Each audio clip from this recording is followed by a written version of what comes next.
बिस्मिल्लाहिर्रहमानिर्रहीम। अस्सलाम वालेकुम क्लास 9 के स्टूडेंट्स।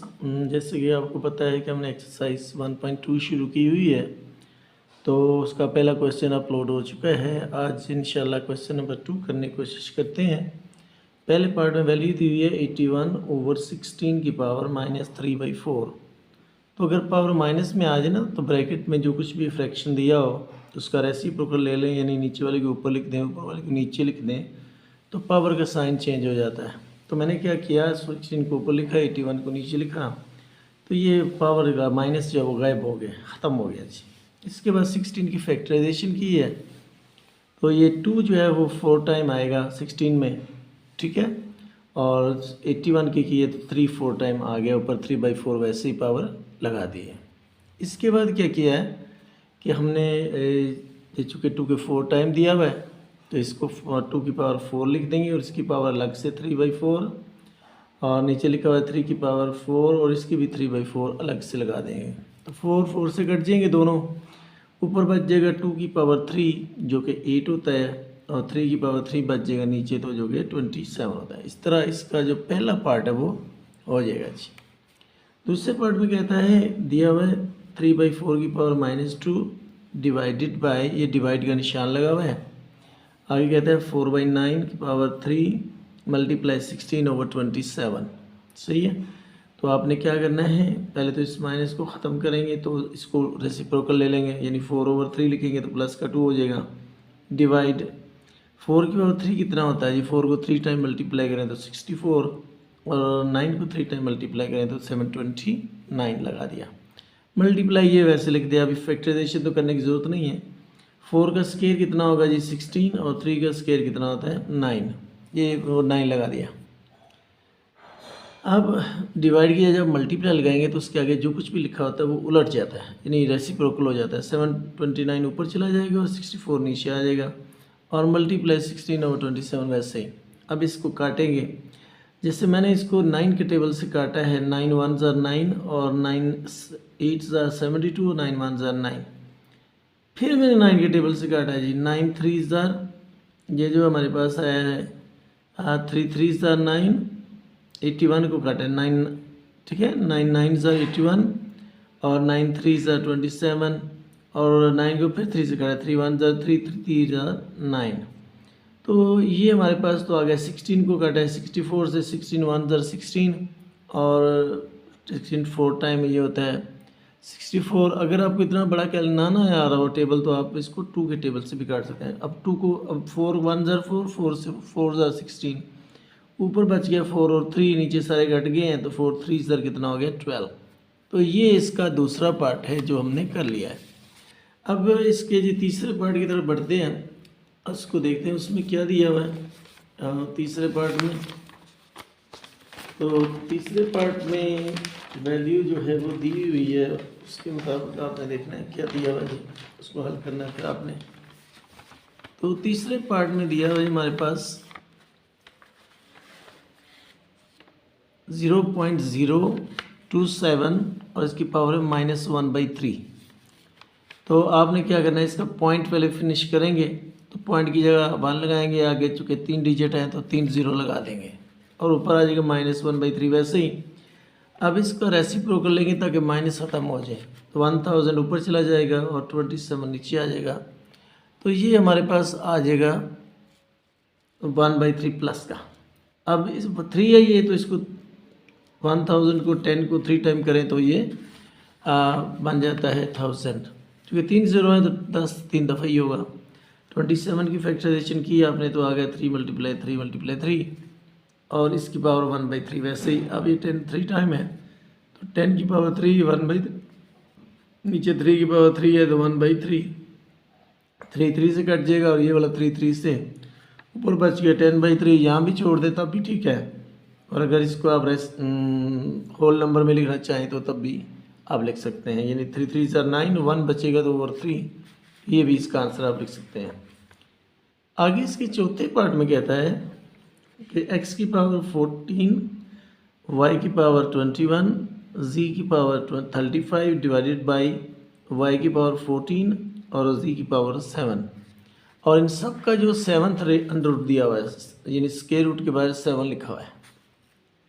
स्क्वायर रूट का मतलब होता है 1/2, और अगर पावर की बार दी हो तो उसको 1 जो भी पावर दी वो लिख देते हैं। पहले इनको इकट्ठा करते हैं, एक्स चूँकि एक ही है वैसे लिख दिया x⁴, वाई में चूँकि ये वाई है ये भी वाई है तो बड़ी पावर ऊपर है तो नीचे वाले को ऊपर ले जाएंगे, y की पावर 21 माइनस 14, और z में भी चूँकि ऊपर बड़ी है तो आ जाएगा z की पावर 35 माइनस, और ये 7 ऊपर जाके माइनस हो जाएगा। अब 1/7 बार लगा दिया, स्क्वायर रूट को हटा दिया तो क्या करेंगे, अब 1/7 अलग अलग लगानी है। x की पावर 14 इसकी 1/7 अलग से लगा दी, और यहाँ पर y की पावर बच गई है जी हमारे पास 7, इसकी 1/7 अलग से लगा दी, और z की पावर बच गई है 28 और इसकी 1/7 अलग से लगा दी। यहाँ पर 7 1 ज़र 7, 7 2 ज़र 14, यानी एक स्क्वायर बच गया। यहाँ 7 7 से कट गया तो सिर्फ y बच गया। यहाँ 7 का डबल इस पे जाता है 4 टाइम, तो ये बन गया y z की पावर 4। ये इसका फिर आंसर आ गया। ये पार्ट नंबर 4 था जो कि इसका हल हो गया है जी। इसके बाद है पार्ट नंबर 5, उसको देखते हैं कैसे करना है। पार्ट नंबर 5 में कहता है कि 5 × 25 की पावर n+1 माइनस 2 25 × 5 की पावर 2n, नीचे लिखा है 5 × 5 की पावर 2n+3 माइनस 25 की पावर n+1। ये वैल्यू दी हुई है।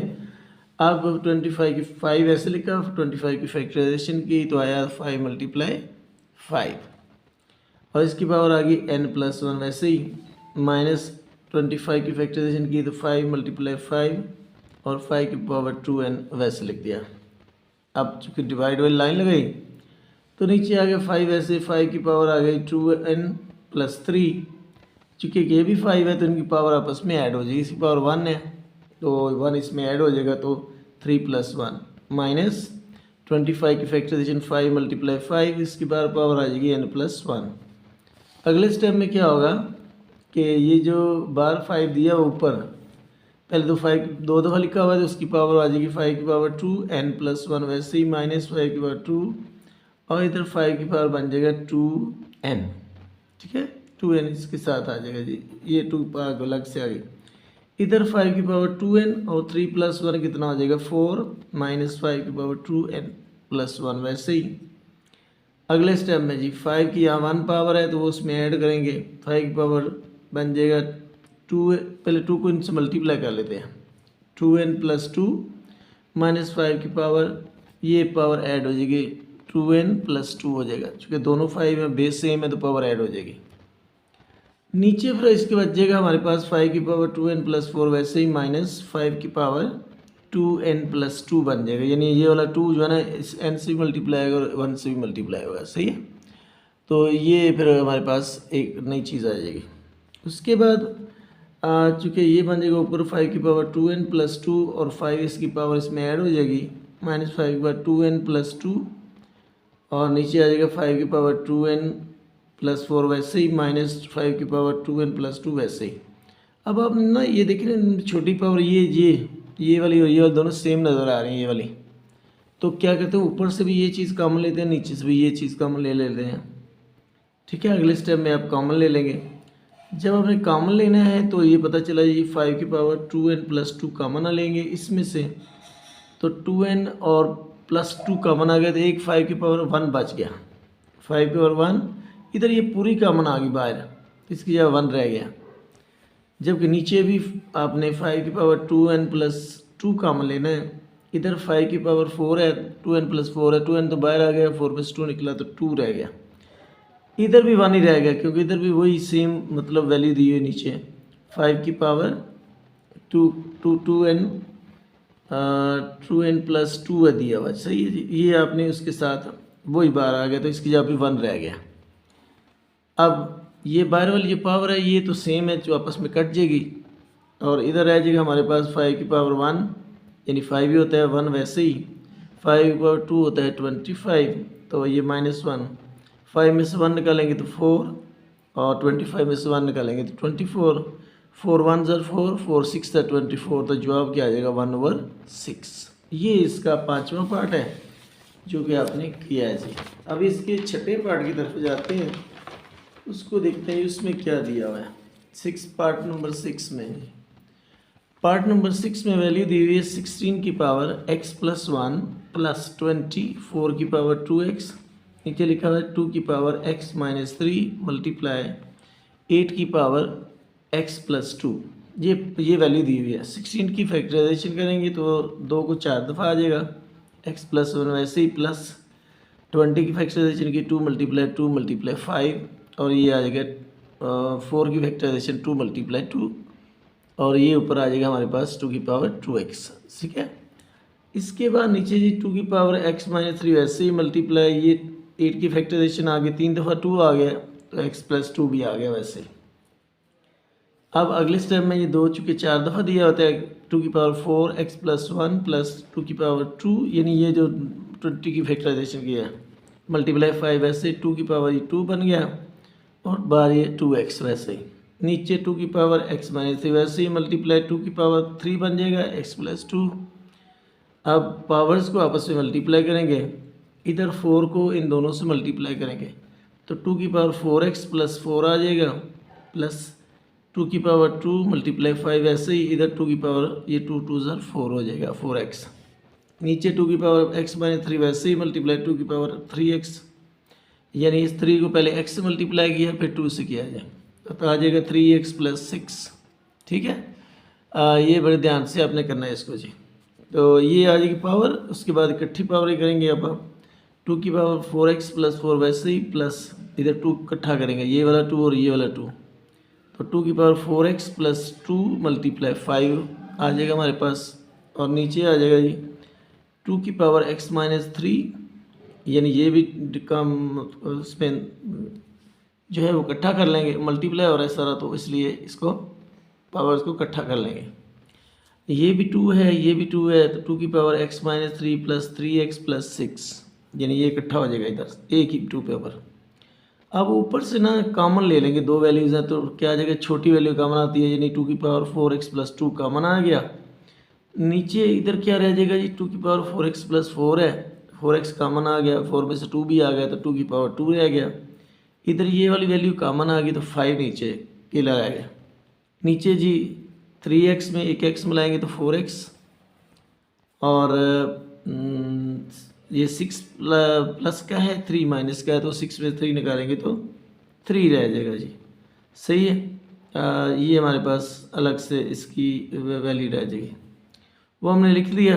अब चूँकि ये 2 है, 4x प्लस 2 है तो ये 4x प्लस 3 है, तो अगले स्टेप में इसको वैसे लिखा ऊपर वाली वैल्यू को, ये 2 की पावर 2 4 बन जाता है, और आगे क्या आ जाता है, नीचे हमने इसको अलग कर दिया, 2 की पावर 2x प्लस 2 अलग कर दिया, 2 की पावर 1 बच गई।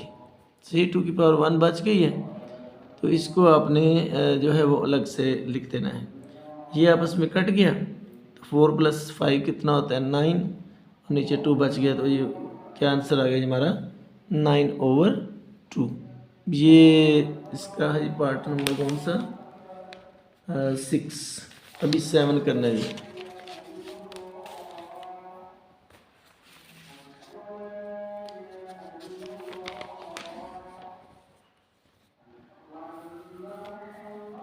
सल्लल्लाहु अलैहि वसल्लम।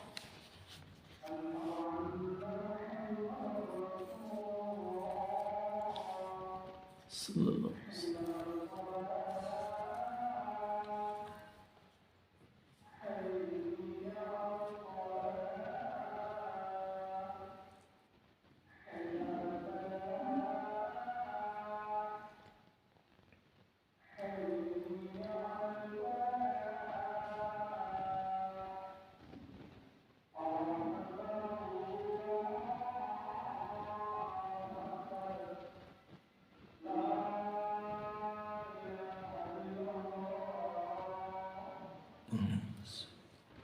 अच्छा, ये इसका पार्ट नंबर 7 है जी। इसमें लिखा है 64 की पावर -2/3, और आगे डिवाइड में लिखा हुआ है 9 की पावर -3/2। डिवाइड का मतलब होता है ओवर में लिखना है इसको। तो पहले 64 की फैक्टराइजेशन की तो 2 6 दफ़ा आ गया, और ऊपर पावर -2/3, इधर 9 है तो 3 मल्टीप्लाई 3 आ जाएगा, और इसकी पावर भी -3/2 वैसे लिख दी। अगले स्टेप में क्या किया कि चूँकि 2 6 दफ़ा लिखा हुआ है तो 2 की पावर 6 -2/3, तो 3 1 ज़ा 3, 3 2 ज़ा 6 कट जाएगा। और नीचे होते हैं, नीचे हमारे पास 3 2 दफ़ा है तो 3 की पावर 2 और इसकी -3/2, तो 2 2 से कट जाएगा। ऊपर हमारे पास बच जाएगा 2 की पावर -4, यानी ये 2 मल्टीप्लाई -2 प्लस माइनस माइनस 2 2 ज़ा 4 -4, और नीचे 3 की पावर -4, 3 बच गया। अब आपको पता है कि अगर पावर माइनस में आ जाए किसी बेस की तो उसको प्लस बनाने के लिए ऊपर शिफ्ट कर लेते हैं या नीचे शिफ्ट कर लेते हैं। ऊपर वाले को नीचे शिफ्ट कर देंगे और नीचे वाले को ऊपर शिफ्ट कर देंगे, तो इनकी पावर प्लस में आ जाएगी। तो ये हमारे पास 3 की पावर 3 कितना होता है 27, और 2 की पावर 4 कितना होता है 16। ये जवाब आ जाएगा 27/16। अभी इसका 8वां पार्ट करते हैं जी। 8वें पार्ट में कहता है 3 की पावर n मल्टीप्लाई 9 की पावर n+1, नीचे लिखा हुआ 3 की पावर n-1 मल्टीप्लाई 9 की पावर n-1। ये क्वेश्चन दिया हुआ है, अब इसको हल करते हैं। 3 की पावर n तो रहेगा वैसे ही, मल्टीप्लाई 3 9 की फैक्टराइजेशन की तो 3 मल्टीप्लाई 3 n+1। ये नीचे वाला 3 की पावर n-1 वैसे ही, मल्टीप्लाई इधर भी 9 की फैक्टराइजेशन की तो n-1, वैसे आ गए। यहाँ पर n की पावर 3 की पावर n वैसे ही, मल्टीप्लाई यहाँ 3 चूँकि 2 दफ़ा है तो 3 की पावर 2 लगाएंगे और n+1 वैसे ही, 3 की पावर n-1 वैसे ही, इधर 3 की पावर 2 लगाएंगे तो n-1 वैसे ही। अब आपने इन पावर्स को मल्टीप्लाई आपस में करना है, तो ये आ जाएगा 3 की पावर n, इधर 2 को मल्टीप्लाई किया है दो n से भी और 1 से भी, तो आ गया 2n+2।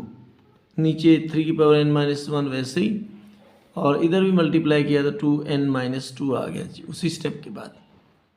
अब क्या करेंगे कि ऊपर भी बेस चूँकि सेम है और नीचे भी बेस सेम है, तो पावर्स को इकट्ठा कर लेते हैं। ऊपर जब पावर्स को इकट्ठा करेंगे तो आएगा n+2n+2, यानी पावर ऐड कर दी सारी ये वाली। नीचे ही पावर ऐड करेंगे लेकिन साइन ज़्यादा चेंज नहीं होंगे, माइनस जो वाला है वैसे रहेगा, n-1 + 2n-2, plus minus minus होता तो इसलिए माइनस माइनस ही रहेगा। अब ये जी n और 2n मिल गए तो बन जाएगा 3n, और इधर बन जाएगा हमारे पास 2 वैसे बच जाएगा 3n+2, और इधर हमारे पास नीचे आ जाएगा जी, नीचे हमारे पास आ जाएगा 3 की पावर ये 2n + n 3n, और -2 और -1 मिलके -3 आ जाएगा जी। सही है। अब चूँकि दोनों के बेस सेम है तो पावर इकट्ठी कर लेंगे, ऊपर ले जाएंगे। 3 की पावर 3n+2 पहले ही ऊपर है, ये नीचे +3n, ऊपर जाके -3n हो जाएगा, और -3 तो ऊपर जाके +3 हो जाएगा। अब प्लस का 3n माइनस के 3n से कट जाएगा, और 3 में से 2 निकालेंगे तो हमारे पास क्या बच जाएगा, 3 और +2 करेंगे तो 5 बच जाएगा जी, यानी 3 की पावर 5 आ जाएगा। और उसको जब 3 को 5 टाइम मल्टीप्लाई करेंगे तो आंसर क्या आ जाएगा 243, यानी 3 × 3 × 3 × इस तरह 5 दफ़ा करेंगे तो ये आंसर हमारे पास आएगा। ये तो था इसका जी 8वां पार्ट। अब इसका लास्ट पार्ट है 9वां, और इस क्वेश्चन का लास्ट पार्ट है जी 9वां। कहता है 5 की पावर n+3 - 6 डॉट, यानी मल्टीप्लाई, यहाँ मल्टीप्लाई दिया हुआ 5 की पावर n+1 9 मल्टीप्लाई 5 की पावर n -2 की पावर n मल्टीप्लाई 5 की पावर n। ये क्वेश्चन दिया हुआ है। ये 5 की तो कुछ फैक्टराइजेशन नहीं हो सकती, वैसे लिख दिया, -6 भी वैसे लिख दिया, 5 ये भी पहले वैसे लिख दिया, 9 भी वैसे लिख दिया, 5 की पावर n भी वैसे ही -2 की पावर n, और आगे आ गया जी 5 की पावर n। अब ऊपर एक मुझसे कॉमन लेंगे, कॉमन क्या ले लिया 5 की पावर n, नीचे वाले से भी 5 की पावर n कॉमन ले लेते हैं। जब ऊपर से 5 की पावर n कॉमन लिया तो n तो कॉमन आ गया, 3 बच गया 5 की पावर 3 -6 वैसे ही, और इधर क्या है n कॉमन ले दिया 5 की पावर 1 बच गया। ये मल्टीप्लाई डाल के 5 की पावर 1 ना भी डालें तो कोई मसला नहीं, क्योंकि उसका मतलब यही होता है। इधर 9 बच गया, 5 की पावर n कॉमन आ गया, इधर भी 5 की पावर n कॉमन आ गया, तो 2 की पावर n बच गया। अब क्या है कि 5 की पावर 3 को जब अब करते हैं मल्टीप्लाई, 5 को 3 टाइम, तो ये हो जाता है 125 और 6 को 5 से करेंगे तो आ जाएगा 30 और नीचे बच गया 9 माइनस 2 की पावर n। 125 में से 30 को माइनस करना है तो ये आ जाएगा 95 ओवर 9 माइनस 2 की पावर n। अब आपको पता है कि ये माइनस नहीं हो सकते आपस में क्योंकि दोनों के बेस सेम नहीं है। एक जो है उसकी एक्सपोनेंट पावर दी हुई है और दूसरी बगैर पावर के है, तो इसलिए माइनस नहीं हो सकते, लिहाजा इसका यही आंसर है। अब ये तो इसका दूसरा क्वेश्चन था। इसमें से लॉन्ग क्वेश्चन ज़रूर आएगा जब आप पेपर बोर्ड के पेपर देंगे 2027 में, तो सब बच्चों ने इस क्वेश्चन को अच्छे तरीके से तैयार करना है क्योंकि इसमें शॉर्ट लॉन्ग दोनों आने का चांस है इस क्वेश्चन के अंदर। तो आप लोग अच्छी तरह इसको समझेंगे, उम्मीद है कि आप इसको अच्छी तरह समझा होगा आपने, और जो लोग बाद में समझेंगे वो भी ध्यान से इसको समझेंगे ताकि आपको ये क्वेश्चन नंबर 2 अच्छे तरीके से आ सके। ठीक है, क्वेश्चन नंबर 2 जो है समझ लें कि जैसे जो है अगर आप करेंगे तो आपका एक सवाल ज़रूर पक्का होगा। ठीक है, तो आपने क्या करना है कि इसको अच्छे तरीके से तैयार करना है ताकि ये आ सके, और चैनल को भी सब्सक्राइब करते रहें क्योंकि अभी चूँकि नया चैनल है तो इसके ऊपर ज़ाहिर है अभी सब्सक्राइबर की ज़रूरत है और बाकी चीज़ों की भी ज़रूरत इसके ऊपर पड़ेगी। तो थैंक यू सो मच जो लोग इसको देखते हैं और वॉच करते हैं, आप लोगों का बहुत शुक्रिया, और इसको कीप वॉच करते रहें। ठीक है, thank you so much again once again, और इसको सब्सक्राइब भी करते रहें। जिन बच्चों को समझ नहीं है वो मुझे कमेंट में बता सकते हैं। Thank you so much.